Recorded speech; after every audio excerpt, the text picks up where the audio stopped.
Assalamualaikum warahmatullahi wabarakatuh. Selamat datang di Bagas Bintang Sederhana. Sederhana. Di balik perkembangan zaman yang semakin maju, tentu terdapat masalah-masalah sosial dalam masyarakat. Seperti masalah mengenai paham feminisme dan disorientasi seksual yang mungkin saja terjadi. Feminisme merupakan sebuah doktrin atau gerakan yang menganjurkan persamaan hak antara laki-laki dan perempuan. Sedangkan disorientasi seksual dalam agama Islam disebut dengan istilah al-liwat, yang berarti orang yang melakukan perbuatan seperti kaum Nabi Lut, atau biasa disebut dengan LGBT. Lalu, bagaimana menyikapi hal-hal tersebut di masa sekarang ini? Oleh karena itu, akan kami diskusikan lebih lanjut bersama saya Fariska Anggraini. Dan Imelda Alvarez Elida selaku host, beserta anggota kelompok 2 yang beranggotakan Dwi Putri, Intan, Kusuma, Aldisha, Aurelio, Camilla, Ajeng, Revita, dan Nurella. Dengan mengusung tema Feminisme dan Feminisme disorientasi seksual dalam perspektif Islam. Islam. Apa kabar semua? Gimana keadaannya hari ini? Alhamdulillah sehat semua. Alhamdulillah sehat.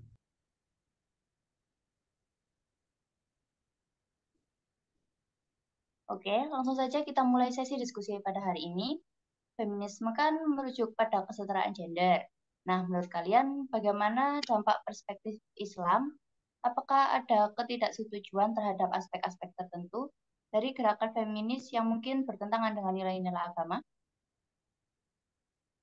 Paham kesetaraan gender ini kan berkembangnya di dunia barat dan juga di dunia muslim. Pada dasarnya apa yang diperjuangkan oleh feminisme itu memiliki persamaan dan prinsip-prinsip dengan apa yang diperjuangkan dengan Islam. Di dalam Islam, feminisme dipandang sebagai upaya untuk melakukan penyetaraan dan perlakuan yang adil terhadap kaum perempuan sebagai makhluk Allah. Sebagian ulama muslim dan ulama lainnya berpendapat bahwa feminisme tidak menjadi masalah bagi muslim.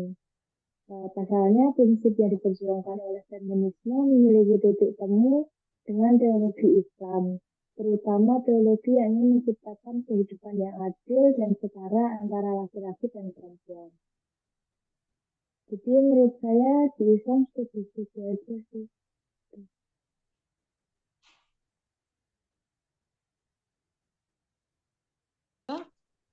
Bagaimana peran feminisme dalam mengubah pandangan masyarakat terhadap gender di era modern? Feminisme memiliki peran yang signifikan dalam mengubah pandangan masyarakat terhadap gender di era modern saat ini. Seiring dengan perkembangan zaman, keberadaan perempuan di dunia mengalami perubahan meskipun tidak sepenuhnya. Modernisasi yang menawarkan berbagai perubahan di segala bidang memberikan peluang bagi perempuan untuk bangkit dari keterpurukan dan ketidakadilan yang dialami selama ini. Modernisasi perlahan membawa perempuan terlepas dari belenggu kungkungan dan tuntutan budaya yang mengharuskan perempuan terus termarginalkan. Perempuan di era modern mulai mendapatkan kebebasan untuk menemukan haknya sebagai makhluk yang juga memiliki kebebasan untuk berkarya dan berperan menyuarakan hak-haknya yang mengembangkan potensi yang dimilikinya. Saat ini, perempuan tidak lagi bergerak di bidang domestik atau urusan rumah tangga seperti memasak, mencuci, dan segala hal yang berkaitan dengan kegiatan perempuan dalam urusan rumah tangga, tetapi juga diberi kebebasan untuk berperan selayaknya laki-laki di wilayah umum. Peran perempuan di ranah publik seperti terlihat di bidang politik dan pendidikan. Dalam bidang politik, perempuan mendapat hak yang sama dalam mendapatkan dan membantu jalannya pemerintahan untuk mewujudkan suksesnya pembangunan meskipun jumlah perempuan tergolong lebih sedikit dibandingkan jumlah laki-laki yang masih mayoritas. Dan dari segi pendidikan, saat ini perempuan mendapatkan hak yang sama dengan laki-laki untuk mendapatkan pendidikan yang baik dan dipercaya untuk menumbuh kembangkan potensi dan kreativitasnya sesuai dengan minat dan bakat yang dimilikinya. Selain itu, perempuan juga memiliki kesempatan yang sama dengan laki-laki untuk menuntut ilmu tanpa batasan waktu yang ditentukan. Oke, berarti sekarang ini perempuan ini udah mempunyai hak yang sama ya sama laki-laki dibanding perempuan yang ada di zaman-zaman dahulu. Iya, betul. Oke, apa ada pendapat lain atau sanggahan dari teman-teman yang lain?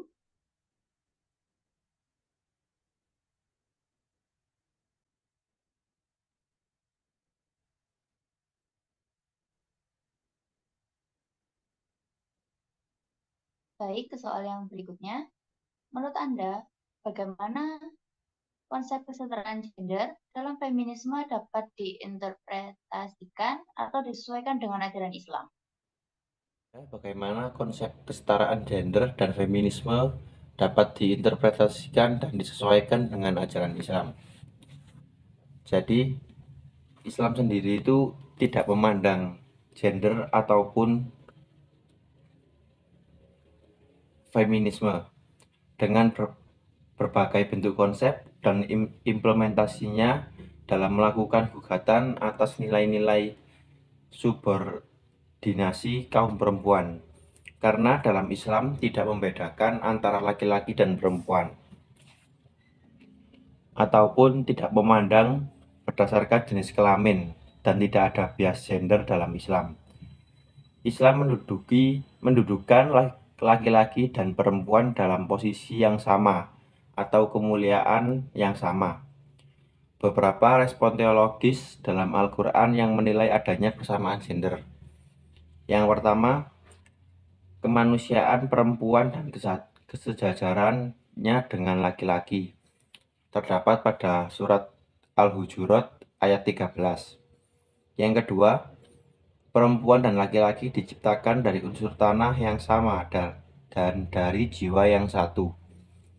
Tercantum dalam Quran surat Al-A'raf ayat 189. Yang ketiga, proses dan fase pembentukan janin laki-laki dan perempuan tidak berbeda. Dalam Quran surat Al-Qiyamah ayat 37-39.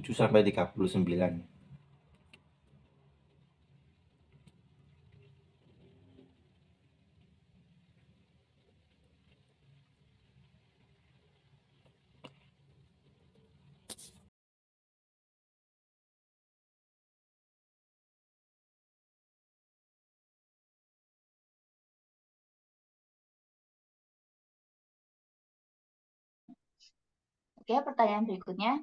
Bagaimana dampak feminisme terhadap perubahan kebijakan dan hukum yang berkaitan dengan kesetaraan gender?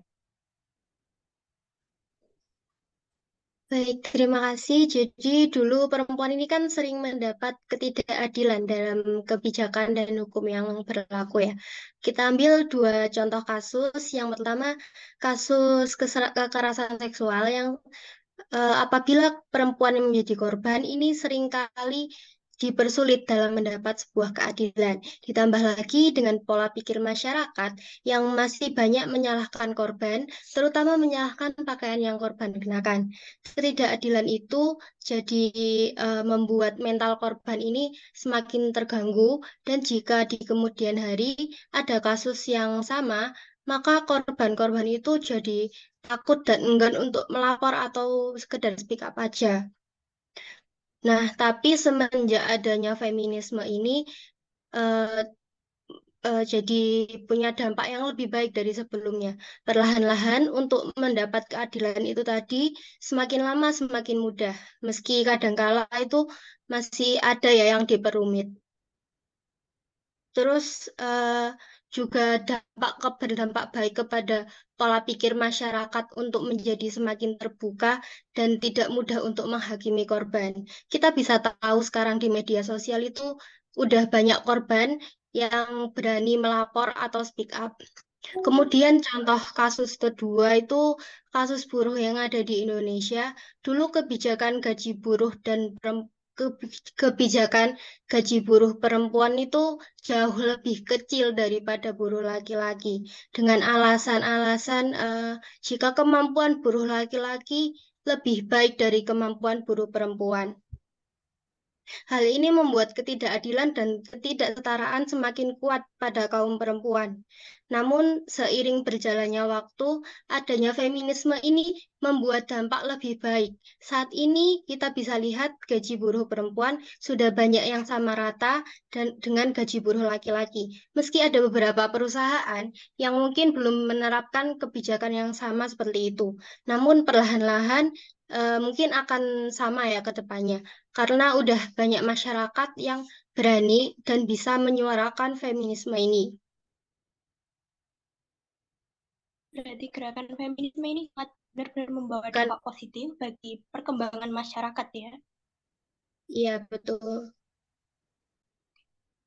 Oke, langsung masuk ke pertanyaan selanjutnya. Bagaimana kita dapat mendukung perjuangan feminis tanpa menimbulkan konflik atau ketegangan yang mungkin saja terjadi? Baik. Kita dapat mendukung perjuangan feminisme dengan cara-cara yang membangun solidaritas dan menghindari konflik. Dengan beberapa cara, yaitu yang pertama, kita mendengarkan dan juga memahami pengalaman para perempuan serta isu-isu yang mereka hadapi. Kita jangan ragu untuk belajar lebih banyak tentang kesetaraan itu dan juga memahami perspektif yang beragam. Lalu yang kedua, memperluas kesadaran masyarakat dengan menyebarkan informasi positif tentang kesetaraan gender dan juga dampak positifnya bagi seluruh masyarakat. Yang ketiga, kita aktif terlibat dalam kampanye yang mendukung hak-hak perempuan dan kesetaraan gender itu tanpa menciptakan konflik yang sekiranya tidak perlu. Lalu yang keempat, kita bisa menjalin kemitraan dengan organisasi-organisasi feminis yang mempromosikan atau menyuarakan tujuan dari kesetaraan gender. Lalu yang kelima, kita bisa berpartisipasi dalam kegiatan sukarela, menyumbang atau mendukung proyek-proyek yang mendukung perempuan dan juga kesetaraan gender. Juga dapat menjadi cara efektif untuk berkontribusi tanpa menimbulkan konflik. Di sisi lain, yang paling penting ialah mempertahankan sikap terbuka dan responsif terhadap umpan balik. Jika ada ketidaksepakatan atau kontradiksi, carilah cara untuk berdiskusi dengan cara yang menghormati dan juga fokus pada titik-titik persamaan untuk mencapai pemahaman bersama. Melalui langkah-langkah tadi, kita mungkin dapat mengurangi persentase tingkat konflik yang sekiranya dapat terjadi seperti itu.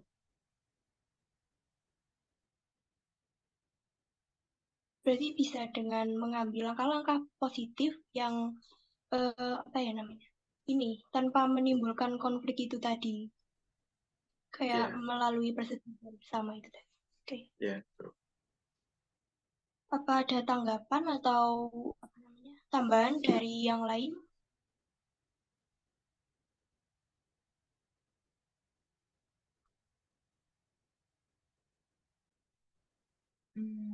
Setelah membahas dan berdiskusi tentang paham feminisme di era modern, kita akan beralih dalam materi berikutnya, yaitu mengenai disorientasi seksual. Disorientasi seksual sekarang ini mulai marak diperbincangkan masyarakat.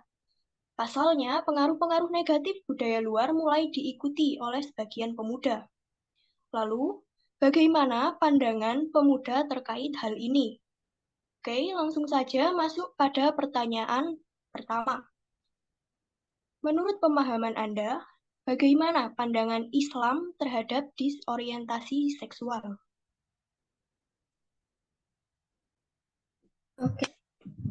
Bagaimana pandangan Islam terhadap disorientasi seksual?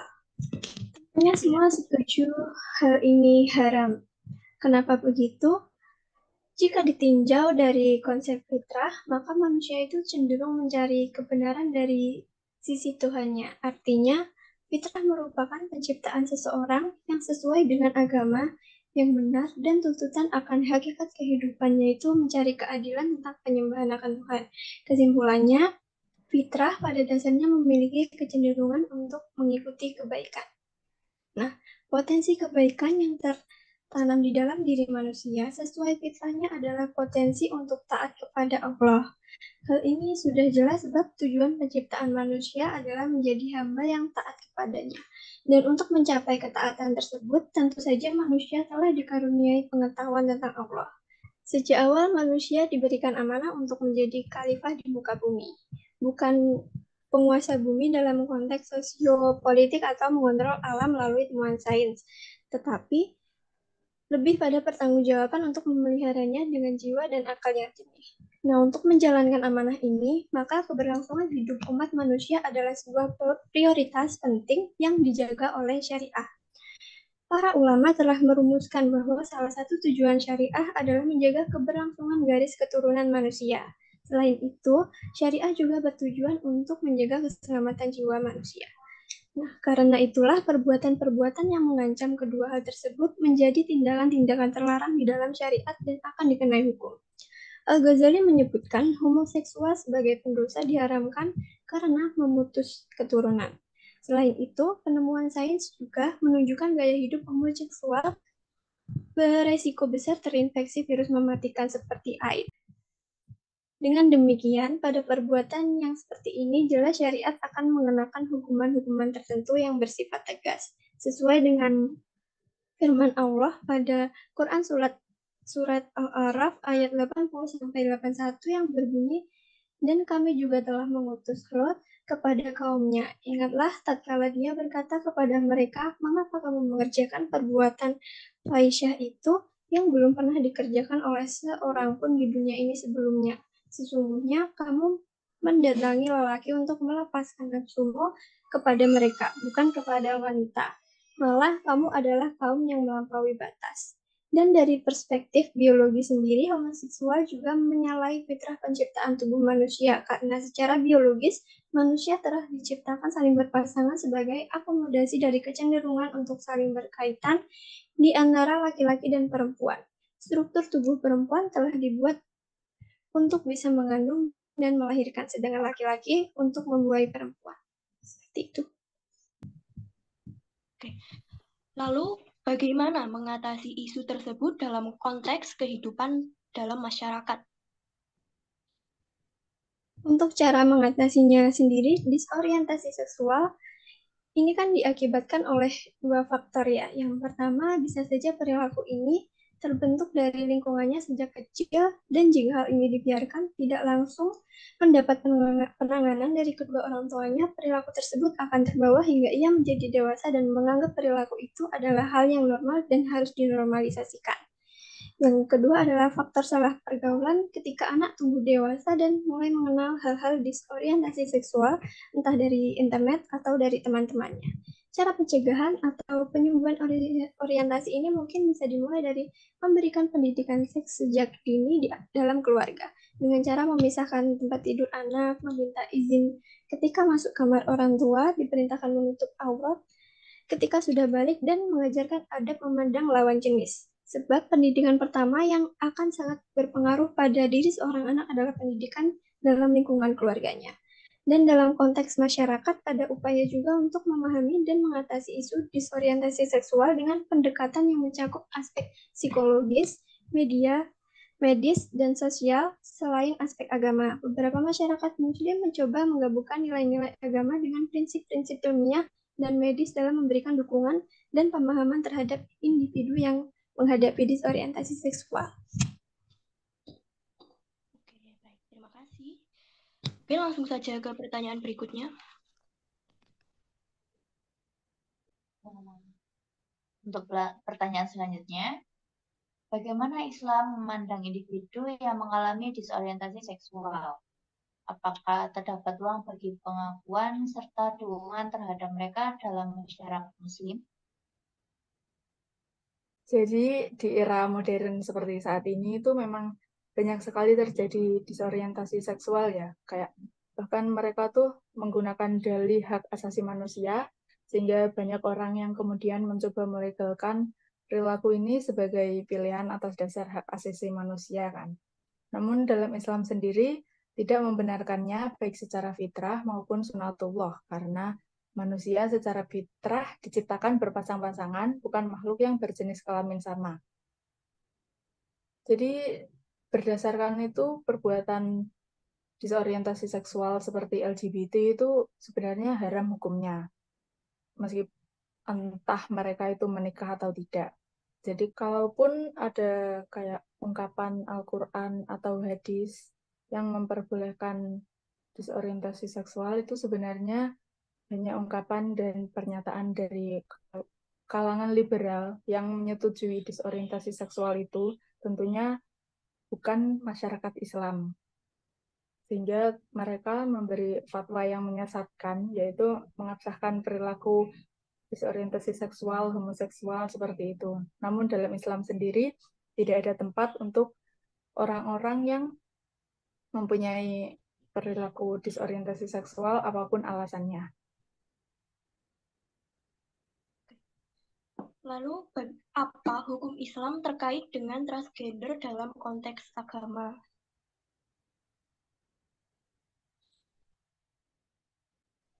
Ya, baik.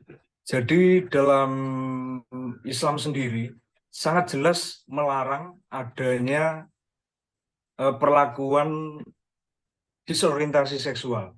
Jadi hukum dalam Islam itu sangat haram dan sangat berdosa jika kita melakukannya. Tapi dalam Islam sendiri ketika ada kasus seperti seseorang mempunyai alat kelamin ganda, itu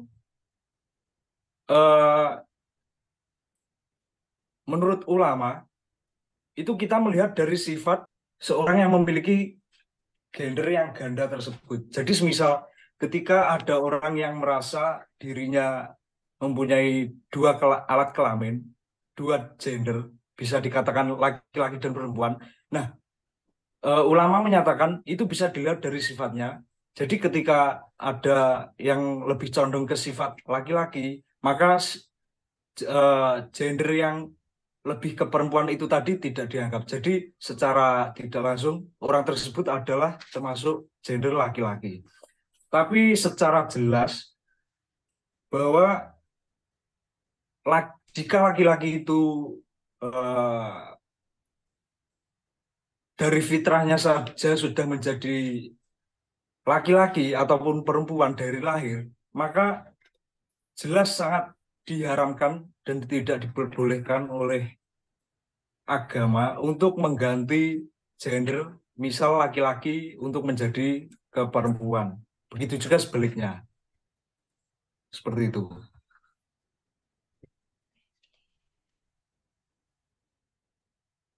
Jadi hukum Islam terkait dengan transgender adalah haram. Para ulama sepakat mengenai keharaman menjadi transgender dengan mengubah yang telah ditetapkan atas diri mereka. Ini karena ada unsur kesengajaan untuk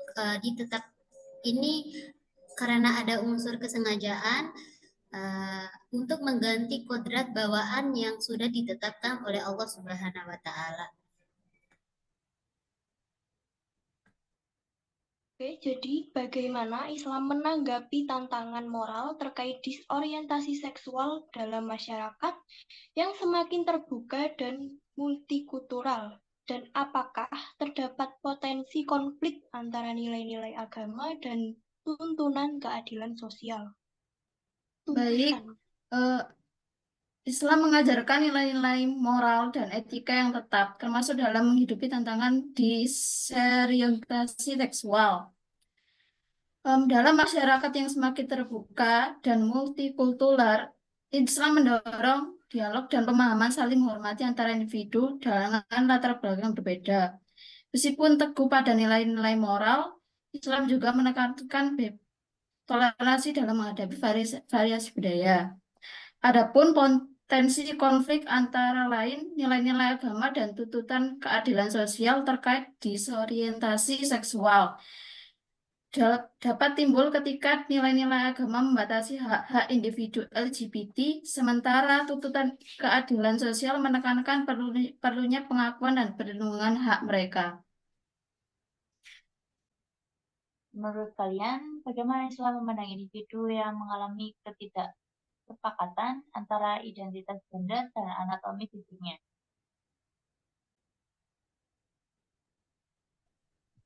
Baik, jadi dalam Islam sendiri, individu yang mengalami ketidaksepakatan antara identitas gender dan anatomi fisiknya yang dilihat dari berbagai sudut pandang. Jadi secara umum Islam itu mengakui bahwa manusia itu diciptakan antara dua jenis kelamin, yaitu laki-laki dan perempuan. Namun dalam kasus ketidaksepakatan antara identitas gender dan anatomi fisik, seperti dalam gangguan perkembangan seks, dalam hal itu Islam memperbolehkan individu tersebut untuk mencari perawatan medis dalam alasan korektif. Jadi dalam hukum Islam sendiri, kasus-kasus seperti kusna musikil atau bisa disebut ketidakjelasan jenis kelamin itu dapat diatasi melalui tindakan bedah jika dianjurkan oleh ahli medis untuk menentukan jenis kelamin yang sebenarnya. Namun dalam Islam sendiri secara tegas itu tetap melarang tindakan medis yang bertujuan untuk mengubah jenis kelamin individu yang sehat. Jadi walaupun sama halnya ketika laki-laki itu secara individu itu tetap sehat, tapi memilih untuk tiba-tiba untuk mengganti gendernya ke perempuan itu tidak boleh. Terlepas dari apakah itu tindakan tersebut disebut sebagai pemenuhan gender atau konfirmasi gender. Jadi dengan demikian Islam sendiri memandang kasus ketidaksepakatan antara identitas gender dan anatomi fisik dengan memperbolehkan perawatan medis korektif, namun Islam sendiri melarang tindakan yang bertujuan untuk mengubah jenis kelamin individu yang pada dasarnya sudah sehat dan tidak ada kecacatan sama sekali. Seperti itu. Oke, jadi setelah diadakan diskusi mengenai feminisme dan disorientasi seksual yang dilihat melalui perspektif Islam, dapat diketahui bahwa pandangan feminisme di era modern sekarang ini sudah berbeda dengan yang ada di zaman dahulu. Jika di zaman dahulu perempuan masih belum mendapat haknya secara penuh, sekarang ini perempuan sudah dapat mendapatkan haknya secara penuh, seperti hak untuk bekerja, mendapatkan pendidikan yang lebih baik, dan hak-hak yang sama seperti laki-laki. Lalu, mengenai disorientasi seksual yang sudah didiskusikan tadi, dapat simpulkan bahwa saat ini penyimpangan seksual sudah menjadi persoalan yang penting. Di belahan dunia barat sudah mengakui adanya hal tersebut karena alasan hak asasi manusia. Sedangkan kita sebagai negara dengan budaya timur dan negara yang mayoritas beragama Muslim tentunya menolak hal tersebut. Kita sebagai generasi milenial harus memfilter apa saja informasi yang kita terima apakah sesuai dengan norma yang ada. Oke, baik. Jika begitu, mari kita akhiri sesi diskusi kali ini. Terima kasih bagi teman-teman yang sudah berpartisipasi dan atas semua pendapat dan jawabannya. Kami akhiri. Wassalamualaikum warahmatullahi wabarakatuh. Waalaikumsalam warahmatullahi wabarakatuh. Warahmatullahi wabarakatuh.